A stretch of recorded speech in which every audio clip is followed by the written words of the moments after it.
Share मार्केटमा जब अलिकति interest दिएर हामी बुझ्न थाल्छौं या जब हामीलाई डिभिडेन्डहरुको डिक्लेयर भइसकेपछिको क्याल्कुलेसन्सहरु थाहा पाउनु पर्ने हुन्छ, जेनरली हामी एकदमै नै कन्फ्युज भइरहेको हुन्छौं। बेसिक कुराको लागि पनि हाम्रोमा धेरै कन्फ्युजन भइरहेको हुन्छ। यो फेस भ्यालु, बुक भ्यालु अनि मार्केट भ्यालु के हो के हो। एउटै स्टकको तीनटा भ्यालु भएपछि तिरमिरिने त भइहाल्यो। आजको भिडियोमा यो सम्पूर्ण कन्फ्युजनलाई चाहिँ क्लियर गरौँ। यो डिफरेन्ट भ्यालुजहरु कतिखेर कुन बेला र के क्याल्कुलेट गर्दाखेरि चाहिँ हामीहरूले युज गर्नुपर्ने हो भनेर चाहिँ आजको भिडियो हेरिसकेपछि तपाईहरुलाई मोर क्ल्यारिटी हुन्छ। यो जानकारीहरु भनेको शेयर मार्केटको एकदमै फन्डामेन्टल कुरा हो र यस्तै विभिन्न शेयर मार्केटमा युज हुने टर्म्स, कम्पनीको रिपोर्ट्सहरु अनि त्यसपछि आफ्नो इन्भेस्टिङलाई कसरी राम्रो बनाउन सकिन्छ भनेर चाहिँ हामीले हाम्रो फन्डामेन्टल एनालाइसिसको कोर्समा तपाईहरुको लागि पर्फेक्टली स्ट्रक्चर्ड वेमा बिगिनर देखि एडभान्स सम्म मजाले सबैजनालाई हुने गरेर हामीले यो कोर्स डिभाइस गरेको छौं। जुन कोर्स चाहिँ तपाईले मनी मित्रको वेब या एपमा आइडियाप्रेन्योर कोर्सेसमा गएर आफुलाई मन परेको कोर्स चाहिँ लिएर सेलेक्ट गरेर आफ्नो टाइम अनुसारले तपाईले पढ्न सक्नुहुन्छ र आफ्नो इन्भेस्टिङ गेमलाई चाहिँ अपग्रेड गरेर अब आफैले कम्पनीहरु चाहिँ सेलेक्ट गरेर लगानी गर्न सक्नुहुन्छ। सो अब ढिला नगरी लेट्स गेट राइट इन्टु आइडियाप्रेन्योरको आज न्यू भिडियो।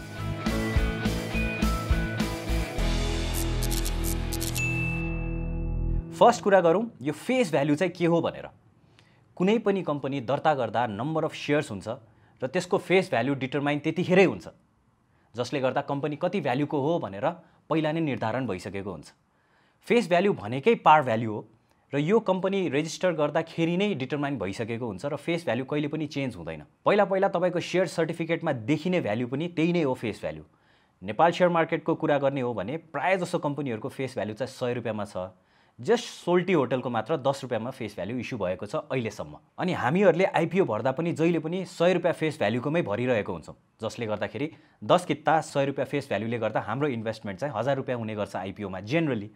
तर आजकल प्रिमियममा नै एकदमै धेरै आइपीओहरु आइरहेको बेला 100 रुपैयाँ चाहिँ फेस भ्यालुमा र 100 रुपैयाँ भन्दा माथिको चाहिँ तपाईले शेयर प्रिमियम तिरिराख्नु भएको हुन्छ।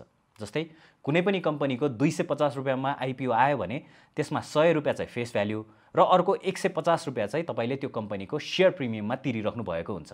र यो फेस भ्यालुको अर्को तरिका हो निकाल्ने चाहिँ कसरी त भन्दाखेरि तपाईको total share capital divide by number of shares गर्नुभयो भने त्यो कम्पनीको फेस भ्यालु पनि निस्किन्छ। सो फेस भ्यालुको काम के हो त हाम्रो क्याल्कुलेसनमा भन्दा जति पनि डिभिडेन्ड दिइन्छ त्यो सम्पूर्ण क्याल्कुलेसन चाहिँ फेस भ्यालुमा हुन्छ। जस्तै एउटा कम्पनी जसको तपाईसँग 1000 किता छ रे, त्यो कम्पनीको प्राइस 500 मा चलिरहेछ र त्यो कम्पनीले चाहिँ 20% डिभिडेन्ड दियो भने अब तपाईको त्यो क्याल्कुलेसन 500 रुपैयाँमा हैन 100 रुपैयाँमा हुन्छ र यो केसमा यसको फेस भ्यालु 100 रुपैयाँ भयो। सो 20% डिभिडेन्ड भनेको चाहिँ 20% अफ 100 भनेको 20 रुपैयाँ पर शेयर भयो। अब तपाईसँग 1000 किता छ भने तपाईले पाउने भनेको 20 इन्टु 1000 गरेर तपाईले 20,000 रुपैयाँ चाहिँ यसको डिभिडेन्ड पाउनुहुन्छ, न कि तपाईको मार्केटमा चलिरहेको 500 रुपैयाँमा चाहिँ अब तपाईले डिभिडेन्ड पाउँछु भनेर चाहिँ सोच्नु भएको छ भने त्यो चाहिँ गलत हो। सो कम्पनीको इन्ट्रेस्टको क्याल्कुलेसन, डिभिडेन्डको क्याल्कुलेसन, जे जति पनि क्याल्कुलेसनहरु हुन्छ सम्पूर्ण फेस भ्यालुमा नै हुने गरेको हुन्छ, अरु कुनै पनि भ्यालुमा हैन। अब आउँ बुक भ्यालुमा। बुक भ्यालु भनेको बुक्स अफ अकाउन्ट्समा देखिने भ्यालुलाई चाहिँ बुक भ्यालु भनिन्छ। बुक्स अफ अकाउन्ट्स भन्ने बित्तिकै कम्पनीको ब्यालेन्स शीट, इन्कम स्टेटमेन्ट यिनीहरुलाई नै बुझ्न सक्नुहुन्छ। बुक भ्यालुलाई यसरी पनि बुझ्न सकिन्छ। मानौ आज त्यो कम्पनी ब्याङ्क्रप्ट भयो रे या कम्पनी बन्द गर्नुपर्ने स्थिति आयो भने आजको दिनमा त्यो कम्पनीले आफ्नो सम्पूर्ण एसेट्सहरु, आफ्नो सम्पूर्ण सम्पत्तिहरु बेचेर जे तिर्नुपर्ने थियो सबै तिरिसकेपछि एकजना शेयर होल्डरको भागमा कति पैसा बच्छ त्यही नै त्यो कम्पनीको बुक भ्यालु हो। यसको क्याल्कुलेसन नै गर्ने हो भने बुक भ्यालु पर शेयर भनेको total assets minus total liabilities divide by number of shares भनेपछि बुक भ्यालु भनेको actual worth value of company हो भनेर बुझ्न सकिन्छ। सो यो बुक भ्यालु हामीलाई कहाँ काम लाग्छ त भन्दाखेरि फर्स्टमा कम्पनीको एक्चुअल भ्यालु कति हो भनेर बुझ्नलाई काम लाग्छ। जस्तै कुनै कम्पनीको प्राइस 700 रुपैयाँमा चलिरहेको छ तर कम्पनीको चाहिँ बुक भ्यालु 200 मात्र छ भने हामीले के बुझ्नु पर्यो भने 200 रुपैयाँ वर्थ भएको कम्पनीको लागि चाहिँ मार्केटले 700 रुपैयाँ तिरिरहेको छ भनेर बुझ्नु पर्यो। सेकेन्ड भनेको कुनै पनि कम्पनीको जब आइपीओ आउँछ नि त्यो कम्पनीले आफ्नो प्रोस्पेक्टसमा बुक भ्यालु इन्डिकेट गरेकै हुन्छ र जेनरली जब त्यो आइपीओ को शेयर चाहिँ तपाईको खातामा आइसकेपछि नेप्सेमा लिस्ट हुन्छ, जेनरली कतिमा चाहिँ लिस्ट हुन्छ त भनेर धेरै जनाको प्रश्न आउने गर्छ। त्यो प्रश्नको आन्सर चाहिँ बुक भ्यालुबाट आउँछ। सो बुक भ्यालु देखि बुक भ्यालुको 3 गुणासम्म चाहिँ कम्पनीले फर्स्ट कारोबार नेप्सेमा गर्ने गर्छ। अघिकै एक्जाम्पल हेर्ने हो भने कम्पनीको बुक भ्यालु मानौ 200 रुपैयाँ छ भने यदि यो कम्पनी आइपिओमा आएर अब नेप्सेमा लिस्ट भएको पहिलो दिनमा कतिमा कारोबार हुन्छ त भन्दाखेरि 200 × 3 गर्दाखेरि 600 भयो। सो 200 रुपियाँदेखि 600 रुपियाँको बिचमा चाहिँ यो कम्पनीको कारोबार नेप्सेमा पहिलो दिन हुने गर्छ। सो नेक्स्ट टाइम तपाईले आइपिओ भर्नुभयो भने त्यो कम्पनीको प्रोस्पेक्टसमा बुक भ्यालु हेर्नुस् र यो कतिसम्म लिस्ट हुन सक्छ भनेर अब कसैलाई सोधिराख्नु पर्दैन। तपाईले आफैले क्याल्कुलेट गरेर एउटा अन्दाजा गर्न सक्नुहुन्छ कि यो रेन्जमा चाहिँ यो कम्पनीको आइपिओ नेप्सेमा खुल्छ भनेर। अनि थर्ड थिङ भनेको कम्पनीले राम्रो गर्दैछ कि छैन भनेर हेर्नलाई पनि book value provides a very good matrix. So कम्पनीले राम्रो गर्दै गइरहेको छ भने त्यो कम्पनीको बुक भ्यालु पनि बढ्दै गइरहेको हुनुपर्छ। अब फाइनली कुरा गरौँ यो मार्केट भ्यालुको, जुन हामी सबैलाई थाहा छ। मार्केट भ्यालु अफ स्टक भनेको के हो त भन्दाखेरि तपाईले किन्ने बेच्ने यही नै प्राइस नै मार्केट भ्यालु हो। आजको दिनमा त्यो स्टकको प्राइस कति चलिरहेको छ is the market value of that stock. र यो मार्केट भ्यालु चाहिँ डिमान्ड र सप्लाईले कन्ट्रोल भइरहेको हुन्छ। सर्ट टर्ममा डिमान्ड र सप्लाईले कन्ट्रोल भए पनि लङ टर्ममा चाहिँ कम्पनीको बिजनेसको पर्फर्मेन्सले नै कम्पनीको मार्केट भ्यालुलाई डिटरमाइन गरिरहेको हुन्छ। अब अघि बुक भ्यालुको कन्सेप्ट क्लियर भयो हाम्रो। सो 200 बुक भ्यालु भए कम्पनीको 700 मार्केट भ्यालु कसरी हुन सक्छ त भनेर तपाईको दिमागमा यो क्वेशन आउन सक्छ। बुक भ्यालुले कम्पनीको ग्रोथलाई कन्सिडर गरेको हुँदैन।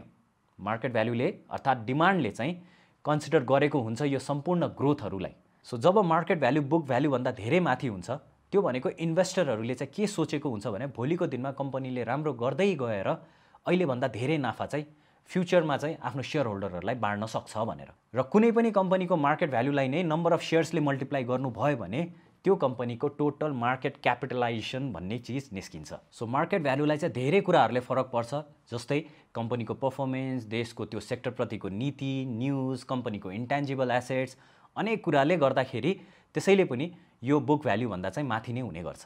अब मार्केट भ्यालुको चाहिँ केमा चाहिँ युज हुन्छ भनेर यसको अर्थ निकाल्ने हो भने फर्स्ट कन्डिसन भनेको मार्केट भ्यालु चाहिँ बुक भ्यालु भन्दा कम छ भने यसको अर्थ के निकाल्ने त?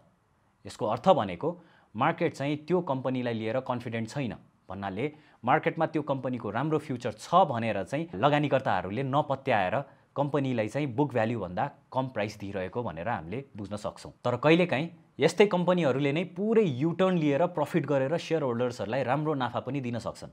त्यसैले यस्तो कम्पनीहरूको क्वार्टरली रिपोर्टमा चाहिँ आँखा सधैँ राखिराख्नुपर्छ। यस्तो कम्पनीहरू चाहिँ प्रायः जसो भ्याल्यु इन्भेस्टरहरूले हेरिरहेका हुन्छन्। उहाँहरूले आइडेन्टिफाई गरेर यो कम्पनी ग्रो हुनको लागि वेट गर्दै त्यो कम्पनीलाई चाहिँ अकुमुलेट गर्दै बस्नुभएको हुन्छ र जब युटर्न गर्छ यस्तो खालको कम्पनीले नै शेयर होल्डरहरूलाई चाहिँ धेरैभन्दा धेरै नाफा दिन सक्छ। सेकेन्ड कन्डिसन भनेको चाहिँ market value is greater than the book value. यो भनेको मार्केटले त्यो कम्पनीलाई चाहिँ एकदमै राम्रो फ्युचर छ र अरू राम्रो ग्रोथ हुन सक्छ भनेर पत्याइरहेको कम्पनी हो, जसले गर्दा हाई प्राइस पनि मार्केटले तिर्न रेडी भइरहेको छ। कहिलेकाहीँ चाहिँ यस्तो कम्पनी अलरेडी धेरै ओभर भ्यालु भइसकेको पनि हुन्छ र फ्युचर ग्रोथ पोसिबल नभएर त्यसको प्राइस चाहिँ लास्टमा गएर त्यही नै स्ट्याग्नेन्ट भएर बसेको पनि हुनसक्छ। यस्तो कम्पनीहरू हामीले हाम्रो मनी मित्रभित्र चाहिँ गुरु मन्त्रमा बबल ट्र्याप भनेर चाहिँ स्टक बास्केटमा हालिदिएको छौँ, जहाँ चाहिँ कम्पनीको बुक भ्यालु भन्दा एकदमै धेरै मार्केट भ्यालु माथि पुगिसकेको छ भने त्यस्तो कम्पनीहरूको लिस्ट चाहिँ तपाईँले गएर गुरु मन्त्रको बबल ट्र्यापभित्र चाहिँ स्टक बास्केटमा हेर्न सक्नुहुन्छ। लास्ट कन्डिसन भनेको चाहिँ यदि मार्केट भ्यालु र बुक भ्यालु चाहिँ सेम भइरह्यो भने यसको मिनिङ के निकाल्न सक्छौँ त भन्दा मार्केटले कम्पनीको ग्रोथ जति हुने हो त्यो भइसक्यो, अब यो कम्पनीको ग्रोथ धेरै हुँदैन र यसको डिजर्भिङ प्राइस भनेकै यो कम्पनीको बुक भ्यालु नै हो भनेर त्यसलाई चाहिँ त्यो प्राइसमै राखेर कारोबार गरिरहेको भनेर हामीले यसरी इन्टरप्रेट पनि गर्न सक्छौँ। सो यो थियो आजको मार्केट भ्यालु, बुक भ्यालु र तपाईँको फेस भ्यालुलाई लिएर कन्फ्युजन क्लियर हुने खालको भिडियो। आई होप तपाईहरूलाई चाहिँ यो भिडियो हेरेर अब चाहिँ कुनै पनि कन्फ्युजन हुँदैन होला। डिभिडेन्ड दिँदाखेरि के गर्ने, आइपिओ आइसकेपछि कुन भ्यालु लिएर चाहिँ यसको सेकेन्डरी मार्केटको प्राइस क्याल्कुलेट गर्ने, यो बुक भ्यालु भनेको के हो, कहाँबाट हेर्ने भनेर पनि तपाईहरूलाई यो सम्पूर्ण जानकारी आजको भिडियोमा पाउनुभयो भनेर मैले आशा गरेको छु। So if you like this content please do share, subscribe to our channel. आगामी दिनहरूमा पनि यस्तै राम्रो कन्टेन्टहरू तपाईँहरू सामु लिएर आउने नै छु। अन्टिल देन टेक केयर, नमस्ते, have a nice day, bye bye.